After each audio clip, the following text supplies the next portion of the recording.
சென்னை தாம்பரம் சதானந்தபுர காட்டுப் பகுதியில் சிறுத்தை புலி நடமாட்டம் இருப்பதாக கூறப்படுவதை அடுத்து வனத்துறையினர் கூண்டுகள் அமைத்துள்ளனர்.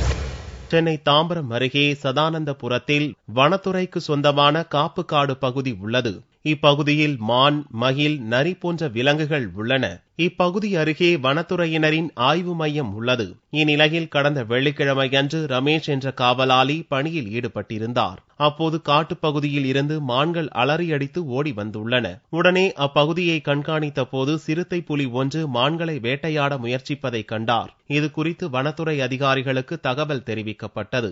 அதன் பேரில் தாம்பரம் வனச்சரக அலுவலர் கிருஷ்ணகுமார் தலைமையில் வனத்துறையினர் காட்டுப்பகுதியில் ஆய்வு மேற்கொண்டு கால் தடத்தை படம் பிடித்து ஆய்வுக்கு அனுப்பி உள்ளனர். சிறுத்தை புலியை பிடிக்க கூண்டுகள் அமைத்து 5 கண்காணிப்பு கேமராக்களும் பொருத்தி உள்ளனர்.